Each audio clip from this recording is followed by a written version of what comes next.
Good morning, everyone. I'd like to call this regular meeting of OPC to order on June 14th. And first item on the agenda is the approval of the May 10th meeting. So may I have a motion to approve the May 10th minutes? So moved. Seconded. Any additions, subtractions, corrections? Okay, seeing none, all in favor? I don't think I have to abstain even though if I wasn't there. As long as you You read say it. I'll like them anyway. As long as you read them and you are, Yeah. yes, then that's when you would say yeah. Okay, all in favor? Yeah, okay. Can you believe they're trying to be Unanimous. Okay, got it, Unanimous, thank you. okay. I'm just not voting because I'm not a voting member. I'm an invited guest. So, my report, it's great to see so many residents at the Memorial Day Parade. I didn't know we had that many people under 3 feet tall in this town, blown away. Absolutely fantastic to see all the kids. I thank my fellow Board of Selectmen members for marching and lots of other town officials. I marched. And of course Tracy was there with us. So, and I want to thank the organizers for the parade and for the event after. Monuments and Ceremonies did a fantastic job.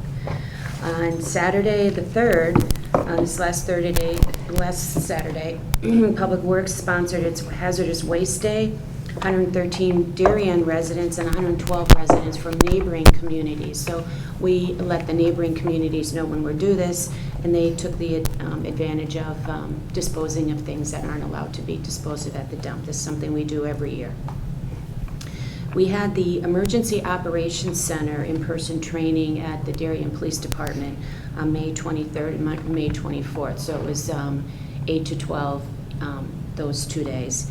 And I participated with several town employees, and that's where we go through a playbook for possible emergencies, which is appropriate right now because we're entering hurricane season. So, and speaking of Public Works, the Director of Public Works at Gentile will be giving a presentation on June 19th at our Board of Selectmen meeting on a flooding update. As part of the public engagement part of the Westcog noise abatement study for the train noise, they are now entering into interacting with the public. So they'll be sending 7,400 postcards out for people. There'll be a QR code on there. You can fill out the survey there, or you can go onto Westcog's site and fill out the survey there. This is been in the works for a while, and we do have a number of residents that are paying close attention to this, so I'm grateful that this continues to move down the the road.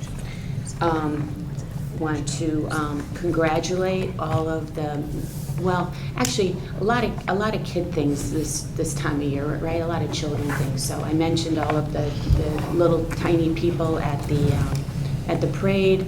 And I was at the Post 53 family event where, we saw the seniors move on and the new group move in, and to see young people in our town volunteering like that, offering their time up. I think it's really terrific. I think all of the students at the high school that participated in the internship program is fantastic. Like I said, I was at the Middlesex graduation yesterday. So I was, Jim's son, for instance, who did a great job crossing the stage. It was just, Takes after his dad.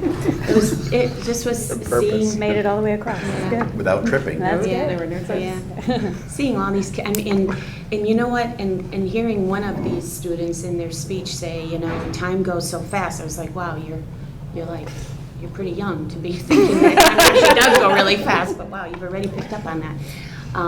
And then to go to the graduation tonight, it's I'm excited for all of the youth of our community. This evening, I will not be here because I'll be at the high school graduation, but it's also the annual Flag Day ceremony, which we have in the Veterans Circle right here at Town Hall, and everyone is welcome. there is a brief ceremony organized by the Monuments and Ceremonies Commission and members of the Veterans of Foreign Wars post 6933. So in addition to the brief ceremony, we take this opportunity to collect used flags from our residents. So anybody that would like to bring their flag and have it properly disposed of, please take this opportunity. When is that? I'm sorry, I have a flag. That's tonight. Okay. But you know what, you can bring your flag in. It would be good if you got it in today. I can get it today. Where am I bringing it? You can just bring it Into right our up to office. our office. Okay, great, done. What time tonight? Tonight, Linda, what 5 time? o'clock? It's at 5, yeah, 5 o'clock. We just put it when it rings in and replace the old one. Yeah, we actually have, we do collect them throughout the year. People do bring them in throughout the year, but this is, an official Great. date for people, Thank you. so.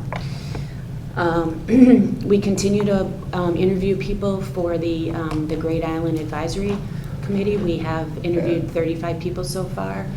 We have 45 applicants, so we'll be finishing that up, and I hope to be making the appointments at our July 3rd meeting. And June 21st, which is next week. Is it next week? Wow. Okay. Start of the summer. So I want to wish everyone a happy summer. We will meet in July, but we will not meet in August. Okay. So remember what that young lady said that I just mentioned. Time goes fast. Don't let the summer blow right by. Really. Take an opportunity. Have some fun. Okay. That's my report. Jill, you have anything for her? I do. I'll follow you by echoing our excitement for all of our recent graduates. 5th grade graduated last week. 8th grade graduated yesterday, and our seniors graduate tonight. So we wish congratulations to all of those cohorts as they moved on to their next step. Thank you for being at the 8th grade graduation and for being at the 12th grade tonight, Monica. Secondly, I also want to say that at our last board meeting, we talked about renaming the oval around the high school, Wave Strong Way. We were approached by Wave Strong. Duke reached out to several of you to see, just to check in. There was general support from the leaders of the relevant government organizations. We wanted to go ahead and announce that that's the intention, so we took it up at the board meeting. However, we still have to go through the process. So the board has signaled its support for that renaming, but with the understanding that Alan, the superintendent, will now undertake figuring out exactly what the steps would be. Will you get that done this year? That is the intention, yes, to do it as soon as possible. Thirdly, just for the community, we did make a change to the school's calendar a couple meetings ago. During the contractual discussions, we did add some PD days. So the original start date, when we passed the calendar late last year, was Monday, the 28th. It's now Wednesday, August 30th. So anybody who's planning their vacations or other summer plans, the new start date of school is Wednesday, August 30th, 2023. I'm sorry, I'm not into the acronyms. What's PD Day? Professional development, thank you for Okay. asking. I don't Yes. know. So I'm there not- we moved a staff day to the beginning of the Okay. year. So my kids got to be back from vacation August 30th. Well, your kid should be in school on August 30th, technically. Walked into that one. Man, I missed the first day there. Was that part of the new contract agreement? Yes, it was.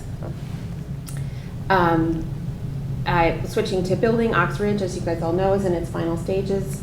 HHR has gone out to bid. All 3 projects are out to bid. We are expecting them to come back in over the next couple of weeks. We have our first pre-bid meetings with contractors for Hanley and Royal, which went out in stage 1 on Friday, or actually tomorrow. And so that will be when the contractors come in, take a look at the project, and begin to make sure that they understand all the parameters before they actually bid back to us.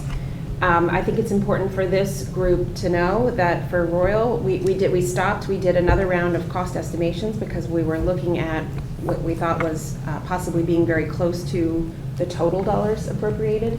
The reasons for that were some unforeseen conditions like unsuitable soil.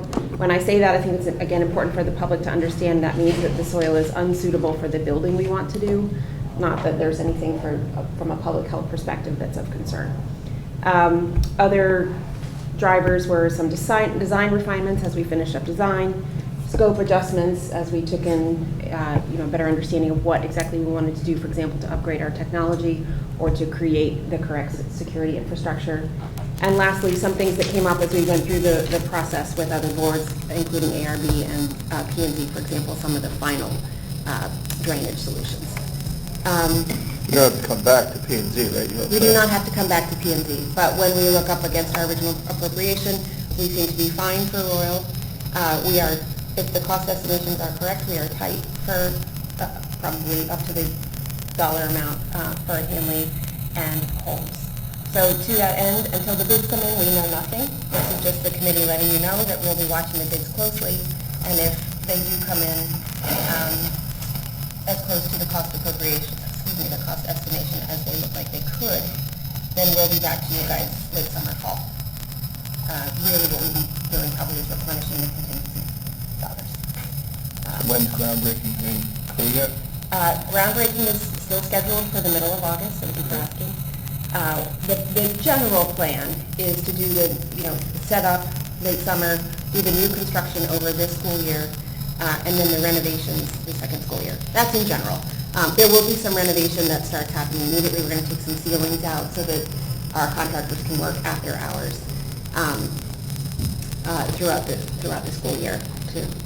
I just want to be back from vacation for groundbreaking too. Okay, well then you need to be back by the middle of August. Okay. Okay. Vacation. Yeah. So yes. Run this town around. Something. Maybe come and go again. But yeah, That's cool. HHR is very excited. Board of Selectmen have also interviewed some candidates for us, so we're appreciating that. We had a candidate move and some other adjustments, so we're looking forward to having a full slate again in the near future. Yeah. In time for the build. And we plan on voting on that on Monday. Wonderful. So there's a meeting on Thursday, did you say? No, not an HHR meeting. The facilities, our construction managers are going to meet with the contractors who are interested in bidding. Will come in and meet and just take a look at the schools and things like that. Got it. And that's all for me. I'll be quick. We have a meeting coming up on Tuesday. Our meeting's going to slow back to one per month, so over the summer. We have a few things, few transfers and so forth, and closeouts on our agenda, but nothing material, I would say. Just continue to watch the budgets as we kind of get up near our fiscal year end, just so we can close out the accounts, and so we'll be watching all of the operating budgets just to see kind of where surpluses play out versus what we originally counted on. So, When do you anticipate giving guidance for next year? probably at the end of the summer or in End of September. summer, okay. Because I think my understanding is, that's when the budgets Right. begin to take place. I know on the school side, I think it starts in September, so it's, I think we will give guidance well ahead of time. So if your respective boards choose to give your staff guidance, you could do so, That- ahead of time. Absolutely. That's great. Thank you. That's it. Me? You said. Okay. RTM met on June 5th, and we updated some regulations that had some mathematical errors in them, so we got that straightened out. And we accepted a gift of statues, $425,000 worth. We're not sure why they were gifted, except that I understand they're big and heavy, and no one really wanted to move them. No, that's not true, Sally. Oh, darn it. No. They are beautiful statues. They have been a part of that property for many decades. And I was very happy to see that they were interested in making that donation and very grateful. Well, they were accepted unanimously, so.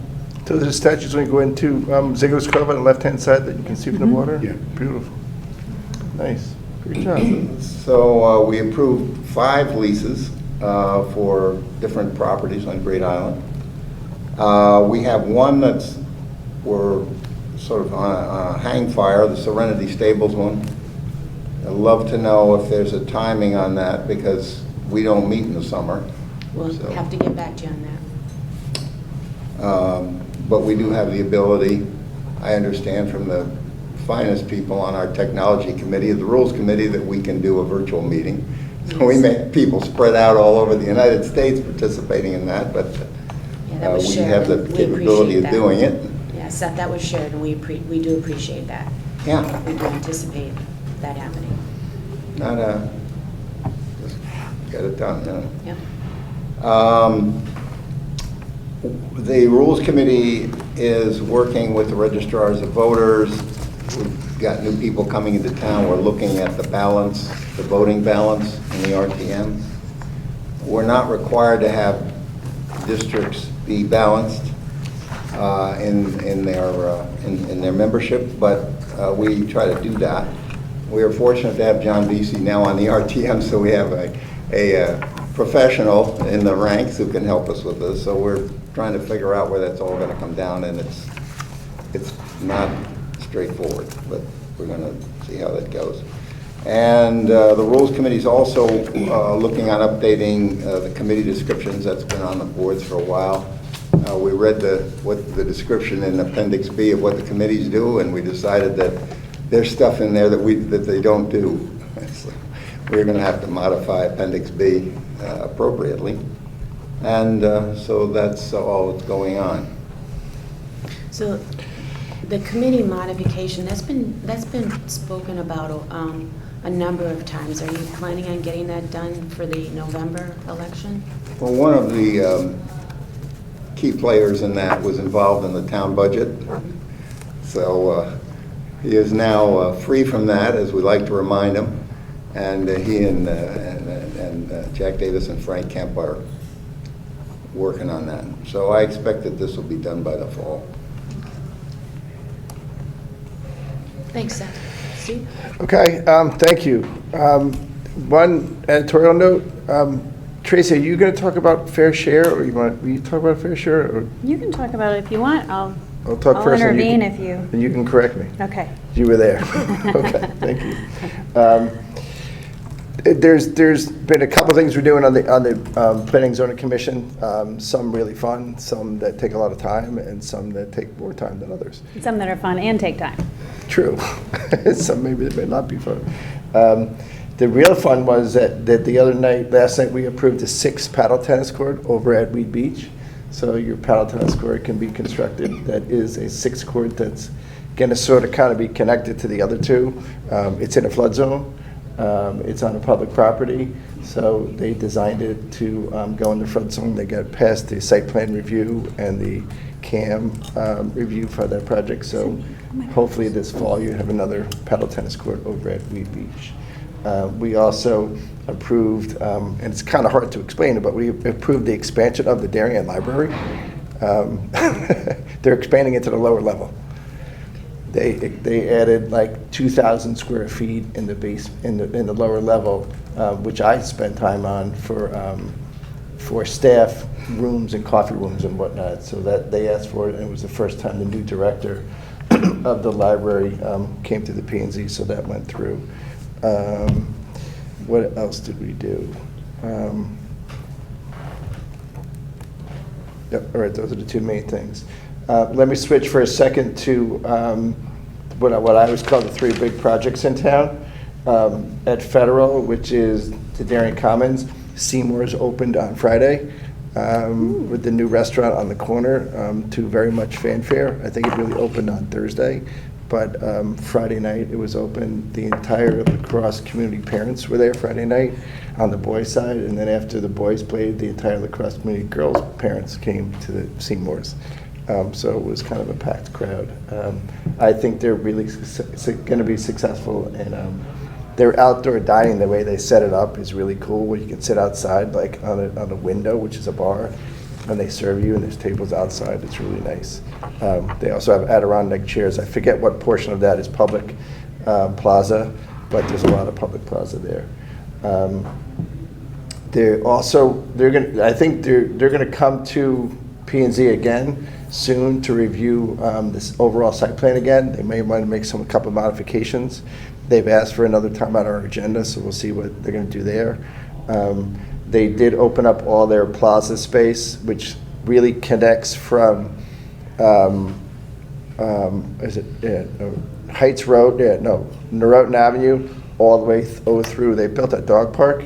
That's when you come off from Norotan Avenue, you go down a set of stairs. There's a little dog park there where there's, one of those things, those poop machine things that your dog can walk to, right? And then you walk down the path and you can get all the way over to Edgerton through their walkway, so it's nice. And then the other walkway that's open where you start at the train station and then you cross through Seymour's and all that. You go up a set of stairs, you can go up the stairs out to McGuan Field in the back. So there's 2 crossways that go like that, so kids walking to school can cut through.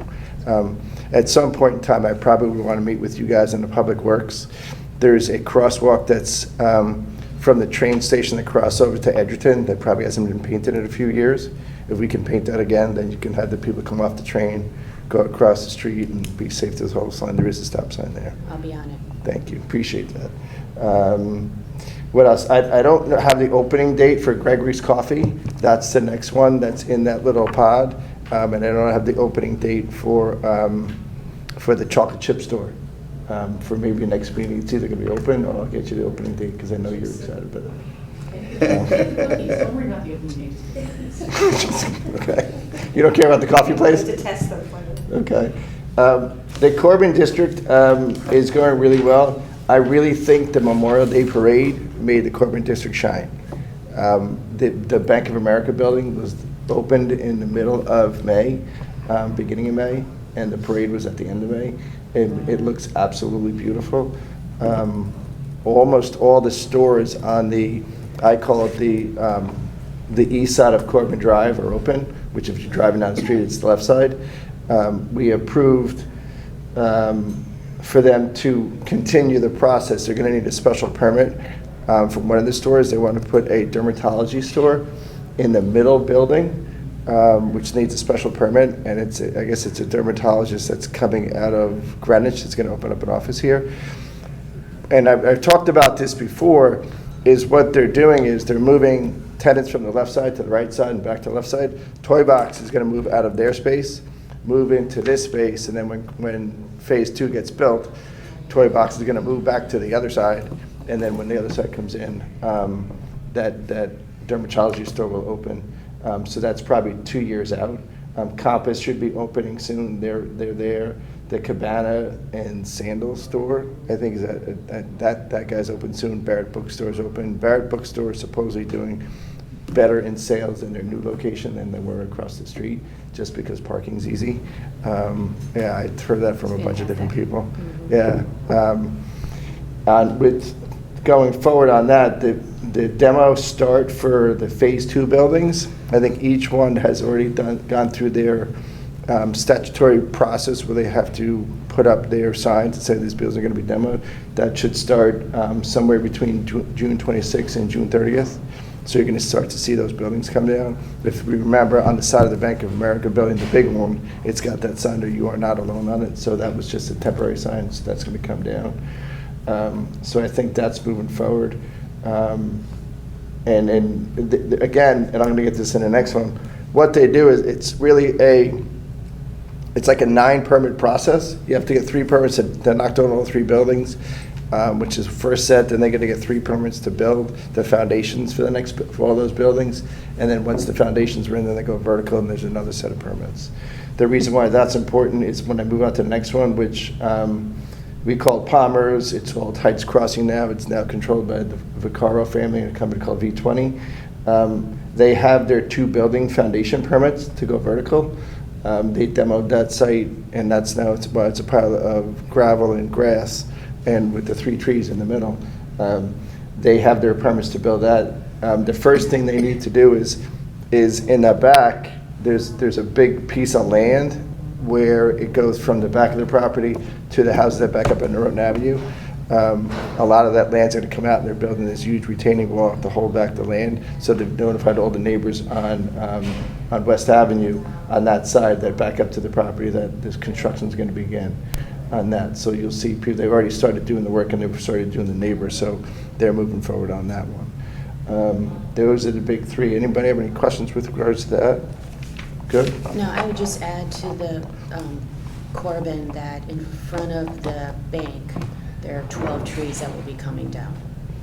In front of the old bank, In front of the old bank? Yeah. Yeah, which is the same thing that happened on Corbin Drive, those trees came down. right. Yeah. So they are, I think Corbin is replacing for every tree there, it's a 3-to-1 replacement. But of course, these are mature trees and they'll be coming down late June, early July. So I'm sure we will, when they tag them, we'll have people calling, for sure. In that vein, and we can talk about this another time, if you go to the other side of the railroad tracks, there's a bunch of big trees that are in front of like Planet Pizza, they've damaged the sidewalk. And if you ever go from one side of the railroad tracks to the other side of the railroad, it goes from really bright and sunny to really dark and quiet. That's something that we have to address in some time in the future. Because those trees are, on that side, in my opinion, are way overgrown. The last thing, I'm going back to federal for a second, is, I'm not federal, Corbin. We also, in our last meeting, approved 6 high-capacity EV chargers for the back of Corbin. The 3 new buildings that are already up and built, I think each one of those are either have an EV charger for every single apartment, or the building has the capacity to put 100% EV chargers in all the buildings. So those guys are really forward-thinking. They put in high-capacity EV chargers for every single apartment in the building. If it's not there, the power and transformers are there. And then when they open up the new section, there's going to be these public ones. They're not going to be the Tesla ones that you see at I-95, but I mean, you guys probably know more about this stuff than I do, because I know you follow that kind of technology. But the chargers are the high capacity, which I think are now going to be, I think in 2025, they're pretty much going to be universal between Fords and all those. Are those all ground level? Yes. Okay. Yeah. The new 6 ones are all ground level, exposed to the general public. Okay. So if you go there for any reason, you can charge your car, and across the street you can charge it and do your shopping and whatnot. So all their chargers will be ground level? No? The 6 new ones. Okay. The 6 new ones. The other ones that go with the apartments, Right. those are in the parking garages. Okay. Yeah. There's Erstad Biddle, they have 1 EV charger in theirs, that's the smaller one. And it doesn't have, I don't think it has the Tesla connector. Most of them are universal now, so it's Are more they? so just what the actual voltage output is, but. That's the high, the I think they're all like, superchargers. what they commonly refer to as level 3, which is. Yes, the I've heard that. wattage it puts out, the Okay. kilowatts.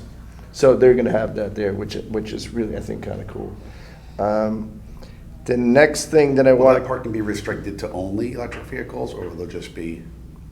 I think the sign's gonna say on it, electric vehicle charging, but if there's no parking and those are the only 6 left, I think you can park your Jeep there. Yeah, just question if it's not electric. Well, your Jeep now isn't electric. But yeah, just as you think about sort of global parking, right, just given the sort of intensity of electric cars statewide, it's a significant minority across the entire population, even here in town. So just think about, are we taking up parking spots that are going to be solely for electric?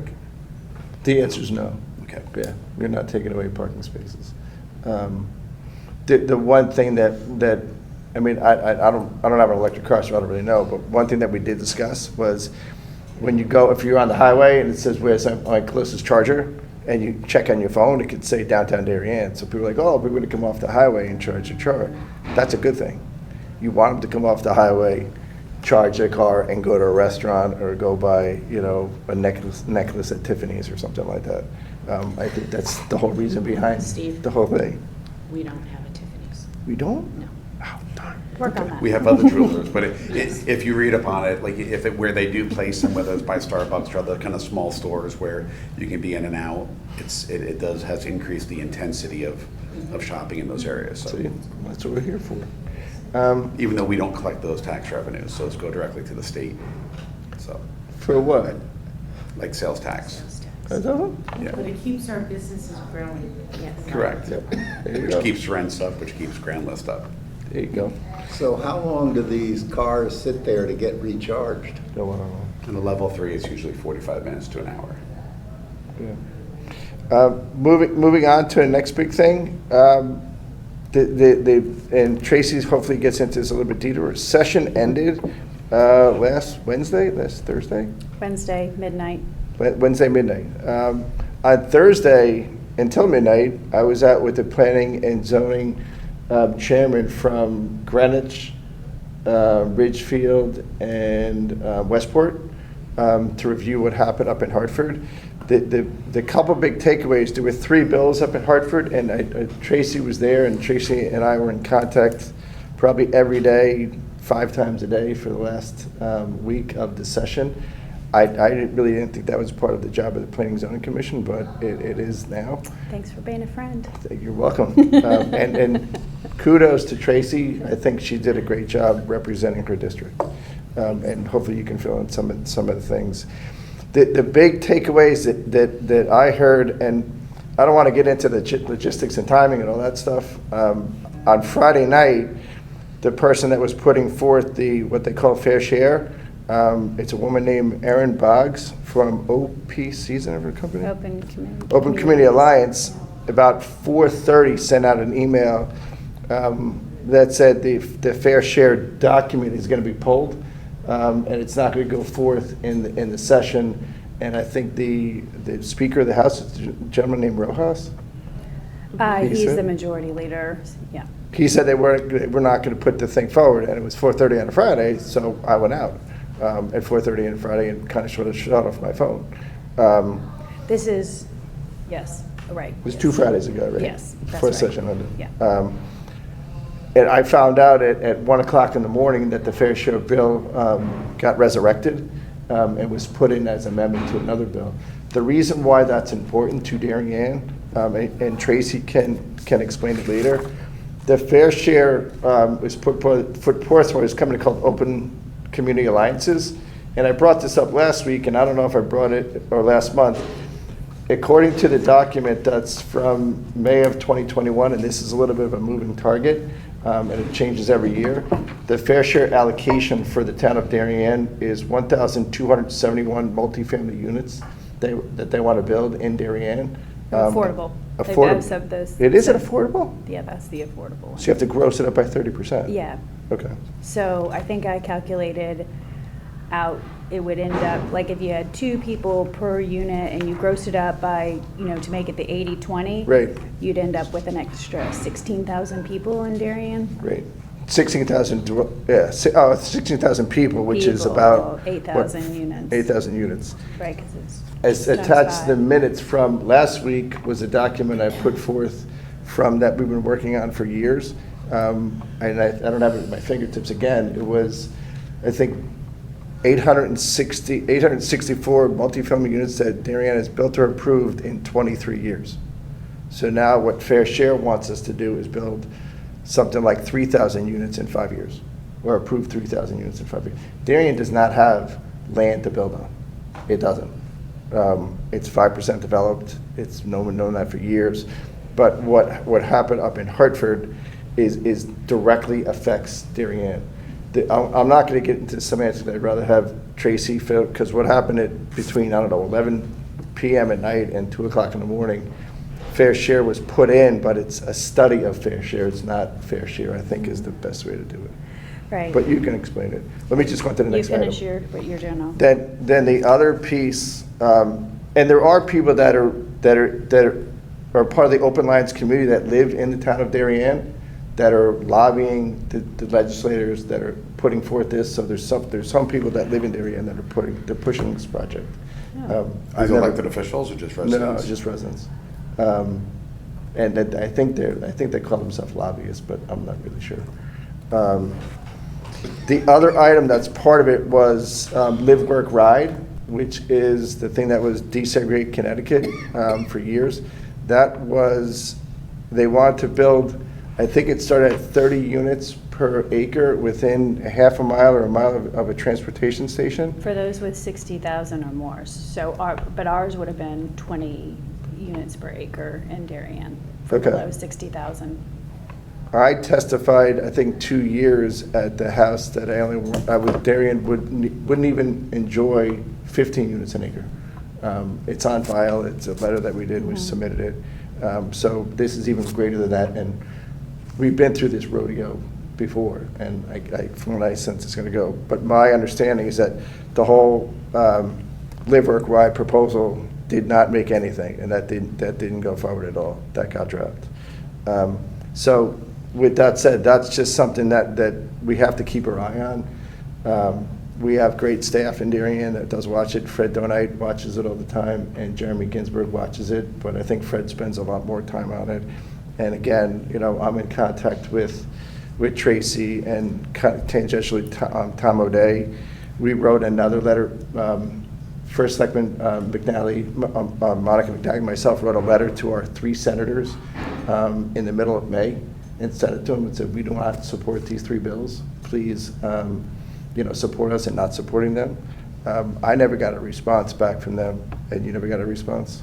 It went to Senator Duff, Senator Billy Miller, and Senator Cece, is it? Mar. Mar, not your Mar, don't confuse the two. Please. Yes. So that's what happens in Hartford. I spent 2 weeks on that last month, which is outside of P&Z, or outside of our town. Then the last couple items that I want to talk about is we closed a hearing on 7 Sedgwick, which is a project that's on the Sedgwick outside of Good Wives. That developer, and I think I brought it up before, they want to have 45 or 46 units an acre on that site, which is outside Good Wives Shopping Center. They asked for some things to change the zoning code to submit that. I don't know if you guys read the Stanford Advocate, but it was a front page article in the Stanford Advocate yesterday. And it might be a front page article in the Darien Times tomorrow. Last night, relative to Great Island, we had our first meeting on this special permit request for the stables over at Great Island. Because I had to go to the airport, that hearing was left open. So we'll continue that, I think, next week. I think Kate Bush made a great presentation of what they want to do there. So we'll see where that goes going forward. Was there anything else on my list? I think that's pretty much it. The one thing I just want to, when I pass it over to Tracy, the stuff that happens in Hartford really does affect our town. So watch your elected officials, and Tracy's very engaging, which is great. So thank you. Steve, a couple questions. The library, did they give you an indication of when they're starting that? Did they give me an indication? No. I think they want. We got the detailed floor plan. It's curious. I don't know if they have their funding or not. Maybe they do a fundraiser for it. Yeah, funding. Do they already have it? Okay.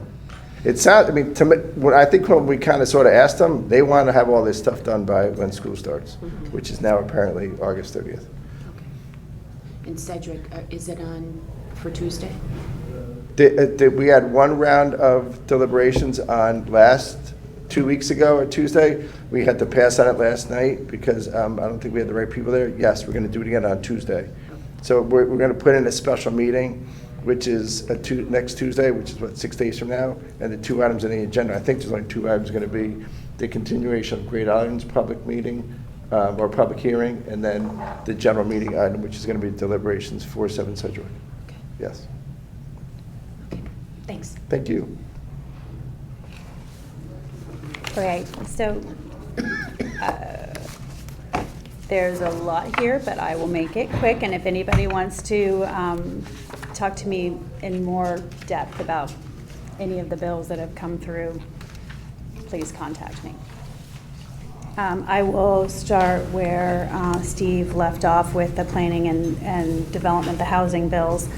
And he is right, on Friday, even we in the House thought everything, I will say one of the things that I have learned about what happens in Hartford is the House, we are doing a really nice job of working together. I think, there's communication back and forward between parties, and I've made a lot of friends on the other side, and we do a good, good discussions. It's really good. And just like Steve said, we had come to the conclusion in the House that fair share really was not fair share. It wasn't going to work. These numbers weren't workable, and that was going to get pulled. What happened is the Senate, and so the Senate came down. I could see them over there talking to Rojas, And then the next thing we know is that we have a bill that is called, as a Senate bill, an act establishing a tax abatement for certain conservation easements. And has nothing to do with housing or fair share or anything, but it was put in as amendment to that bill. And we got the bill at maybe like 10:45 or something. By the time you read through it, it came to call at midnight. And, we tried to, we were really close at blocking it. We were maybe 3 votes off. And anyway, it made it back to the Senate, and they were filibustering it. And then everything shut down, and they called it to vote. And I don't know what happened behind the scenes at the Senate, but there was clearly a deal made behind closed doors, and it was voted on. So as it stands now, it's the reason why the other bill couldn't go through for the transit, for the train stations, the Transit-oriented communities, development, yeah. is because you had to have this bill in there first, because this set up the office that the other bill would have relied on. So you had to have this bill come in first. So this is kind of the first step of that. So it is just a number at this point that the fair share allotment will be set. And then it'll have to go back to the committee. Those numbers will have to be approved at the committee level. It'll then come back to the House and back to the Senate. So every representative and every senator will have to basically sign their name beside their number. Because you're voting on it, right? So if you're voting yes, then that means that, yeah, I think Darien can, build 1,300 units. And 16,000 more people. yes. How big is your new school expansion's gonna be? It accommodates what we already have. It would almost double our population. Yeah. So you're not building the schools to double? So Not yet. the really good news I is, guess I'll be back in the fall. so Tony Scott, who's the head of planning and development, I worked really closely with him, and I'm not on the committee, but just, I know this is a big issue here. And we made a lot of friends across the aisle. There's a lot of people that have good common sense, that really understand that this is not working. And moving forward this summer, we're gonna all get together as a Fairfield County group to have some real discussions on how this should move forward. Because you have one side of the state telling the other side of the state what should be done. And if you look at the people who voted against it, you'll see they're lower Fairfield County. I mean, not necessarily all of Stanford and Norwalk, because they did get excluded. Basically, they were saying, "Oh, this went along like, oh, well, you're close to 16%, and that'll be our cutoff, so where you don't have to do it." And that's where Stanford and Norwalk were. But there were even some Stanford people that were kind of kicking themselves at the end, that they think they should have voted against it too. So I think that the sentiment is out there that this is not the way we need to move forward. So fingers crossed, and thank you very much to you. This group that he has together of zoning boards is phenomenal. They're behind the scenes. They're bringing real experience and real discussions to their representatives, and they're really rallying and making it known what the consequences are. And I think that when a representative hears from their planning and zoning committee, and their planning and zoning committee says this doesn't work for our town, it's hard for them to vote for it. So Some of Tracy- them did, Yeah. but How did our representatives vote? so I obviously voted against it. Tom O'Day voted against it, and your 3 senators voted for it. And there's an op-ed that CeCe Mar wrote, if anybody wants to read it. I think it's in the Westport newspaper. She wrote an op-ed. And just for clarification, for everybody knows, and I think you're on the executive board of WestCog? Yeah. Part of the people that I interact with is the executive director, is that his name? That's his title? Francis Pickering, who's the executive director of WestCog. This gentleman is brilliant. He is. He's really smart. And he provides all the data and all the information, all the insight, and he's right down the middle of the road. But he provides it to us. And the chairman that I deal with, and I don't mean to take away from your time, there's in terms of population, there's Republicans, or there's a Republican, there's a Democrat, there's an independent, and we all get together. The chairman for Ridgefield is Democratic, and it's not supposed to be a Democratic-Republican issue, but he's a Democrat. He's 100% against fair share. Same with Westport, and the Greenwich is, I don't know if you call it independent or unaffiliated, but it's, Unaffiliated. yeah, it's unaffiliated. It's different. So Fair Share is the name of a lobbying group, or what? Fair is- share was the concept that was put into the bill. The lobbying group is Open Communities Alliance. Yes. The other that's it. lobbying group for You the transit-oriented communities is Desegregate Connecticut. So Tracy, do you see the TOD bill coming up next year, or will they need to finesse this part before they can address I think it's this? gonna come up. I think it's gonna come up. I So mean, then- the benefit of these bills is that, well, there's a couple different issues. I mean, some of the bigger towns really like it because, right, it brings people into the town and that increases your tax revenue, right? So for Norwalk, I think that, you know, some of this is really good, and Norwalk is taking initiative on this. It is a bit of a boon to developers because they can get around some of the regulations and zoning in towns. So I think that's, you know, when you see money given like that, I think you're going to see these come back over and over. And I do think that there was a bill, a part of the bill that was the workforce development. And I think that's a good idea. It Workforce brings, housing, yeah, I think that's a great idea.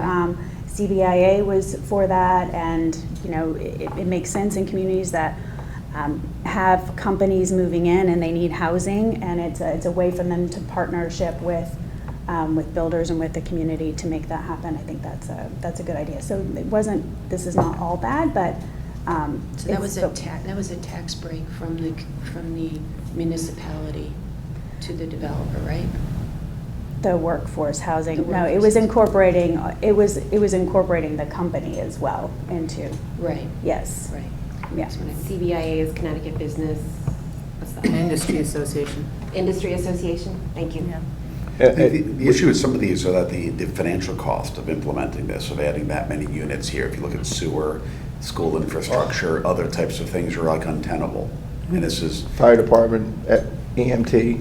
yeah, and even like when you look at the schooling, the new budget just included a new grant, which, you know, this year the schools upped our grant by $13,000 is the amount of additional sort of, Does that have percentage points at all? Is it like so right now, through our ECS grant, which is our kind of primary general education grant, we get about $100 per student, and they've increased that by $2.70 per student.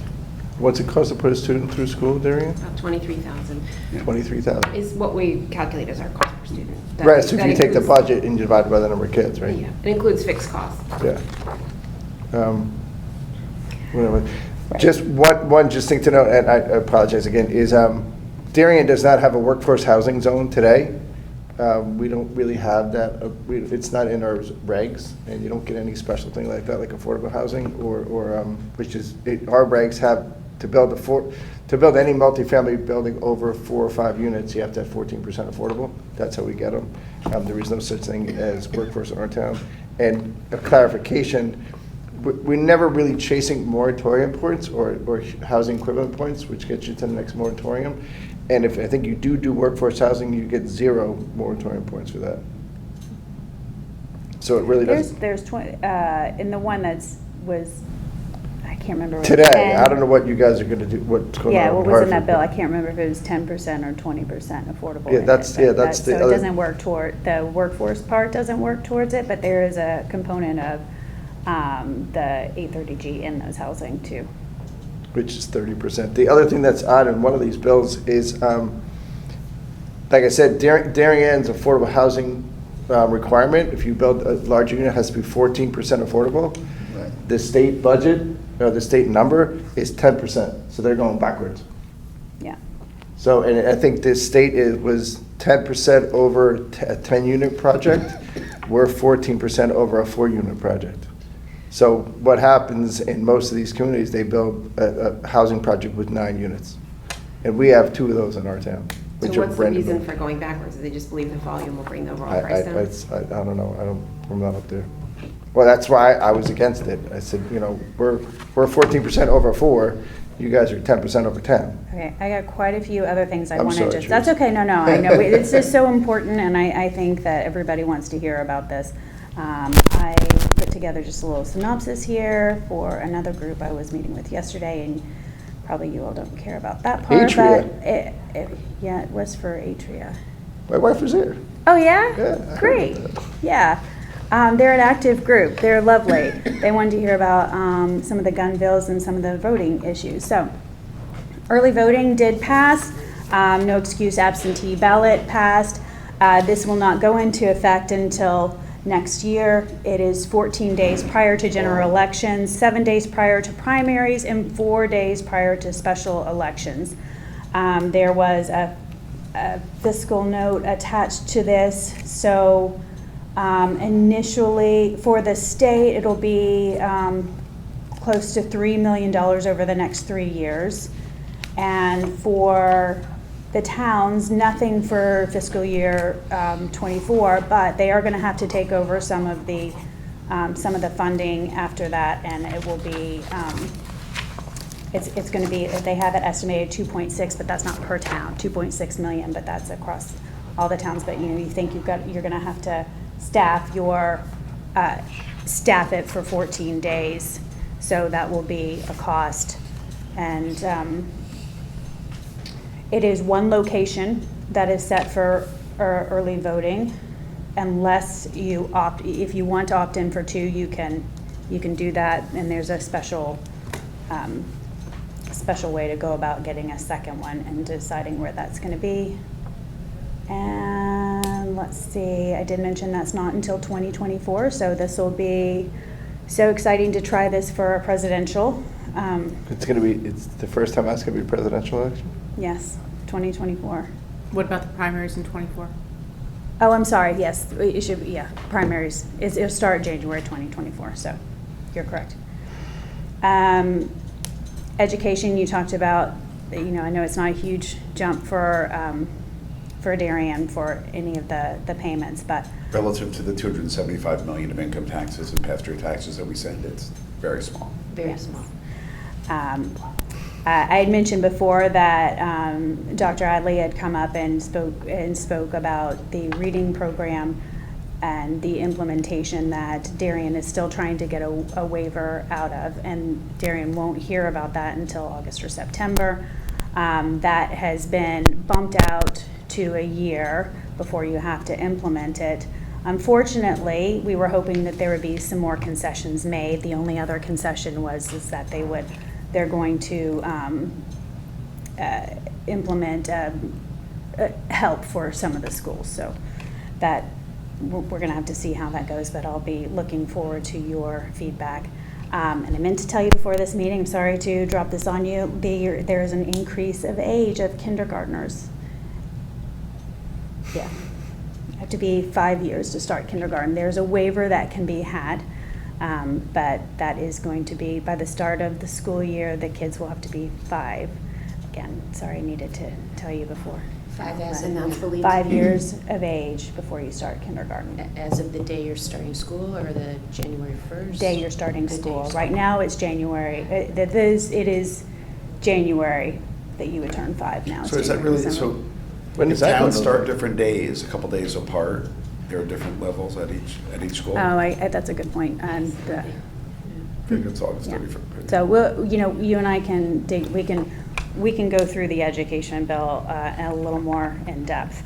5 is in line with what most of our community does. I don't have concerns about it for Darien. The belief was always that starting kindergarten as soon as a kid needs it was best for children. And there is a waiver, so that can be had. There was an 883-page budget that was put on our desk about 12 hours before we had to vote for it.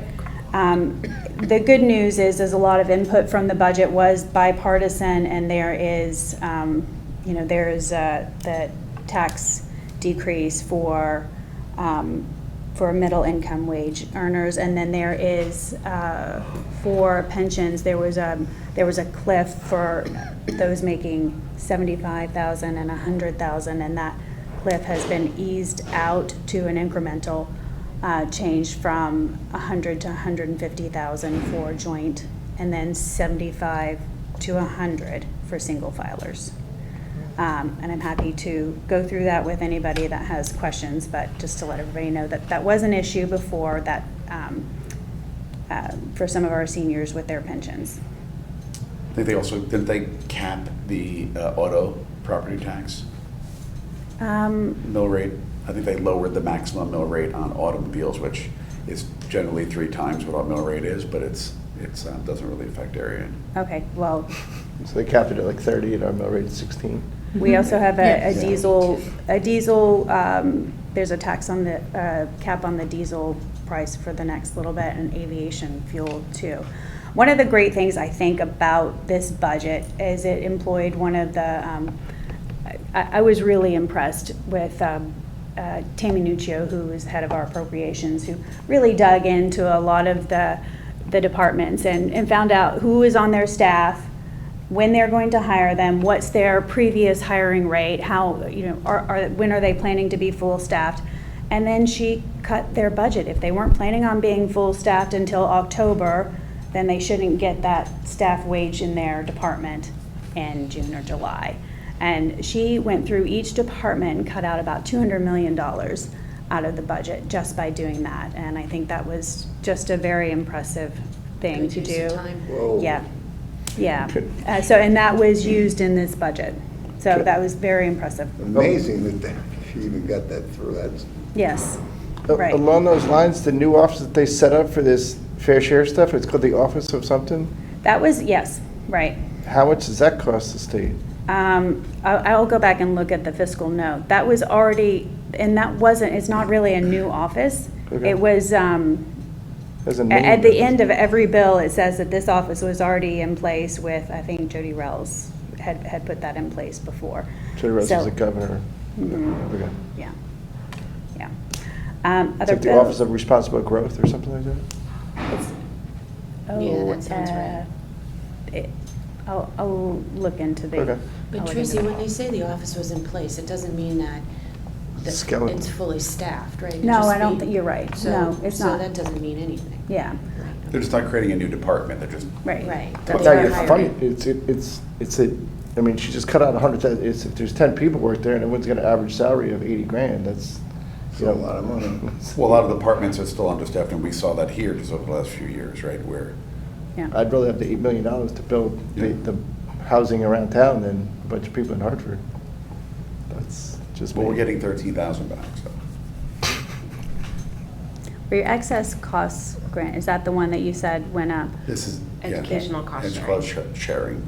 Excess cost is for children with needs. No, that's what I'm saying, the Right. excess That cost. was fully funded. So- That was fully funded. Yes, Yes. that's Well, when you say, significant. yeah, it's actually, it's not fully funded, right? We just get a percentage of it. So the ECR, They fully funded the percentage. Fully funded. You're right, they're not going to reimburse us dollar for dollar. No, they don't You fully think- yes. fund all the Correct. submissions, so Right, therefore we right. get a. But So we were putting your both- formula, they're fully funding your formula now, is what, So if it costs you $100 and you put in for 75, you get 75. I think there's, It's more complicated than that, Yeah, but Right. yes. There's 3 different tiers of reimbursement. Yeah. We're in the I get lowest $10. tier. Yeah. Those 3 different tiers are then ratcheted down by the percent that they decide to fund of the total submissions. Okay. And that was about 20-odd% below. Rich has a great spreadsheet on the school's website which details it all, but they do not fully fund. got it. Right. I That think what ends up being nice for us is we experience a lot of volatility in our budget planning because we don't know if it's going to be 70% or 75% or 80% or 68%. And so that's created a lot of volatility. So understanding that there is a set percentage and that percentage is funded is helpful. But yes, it is absolutely Yeah. not fully funded. But it's not a set percentage. It's a percentage of a percentage that we don't know. That you So we filed. know the X percent, we don't know the Y percent. And what we True. ultimately get are the 2, and I think that's, they moved it from 140 to 150-ish. But at it's least, still yeah. woefully below the total amount of submissions. At least we can plan in-house, yes, but true. Got it. It's a nice Um, formula. Yes. All of it's formulas, playing around with money. Plenty of other bills that went through too, on drug addiction, on protection for children from online predators, strengthening some domestic violence bills, looking at intellectually disabled community and some healthcare costs, and many, many more. But we can- Congratulations on your bill that you were, Oh, thanks. Yeah, so. what were you advocating? Well, there was a whole pharmacy bill that went through, and part of it was, and this wasn't my bill, but I really supported it, having pharmacists prescribe oral contraceptives. There was also another bill, and the one that I did put in was for having Plan B and vending machines. It ends up being all of over-the-counter medication. So, you know, you go to an airport and you can get Advil or Pepto-Bismol or something like that. You can't in Connecticut. I don't know if you've noticed that before, but we're the only state left that doesn't allow for any sort of over-the-counter medication in a vending machine. So And that went came through. out of your committee, right? Yes, yeah. Congratulations. Yeah, So the thanks. Plan B will be in all those vending machines now? Plan B can be in those vending machines because Plan B is already, this is not anything new, but Plan B is already over the counter. You can get it wherever you get your Pepto-Bismol. So that is already done. Yes. And that's it. Could I ask a quick question on the fair share, just briefly? Sure. What towns are pushing this?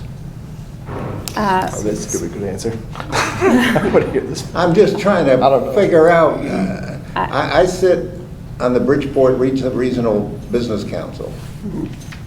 I'm in Trumbull, Stratford, Fairfield, and Bridgeport itself, Chambers, and I haven't heard, you could hear a pin drop on this. Yeah, So well, it does affect Bridgeport, and, yeah.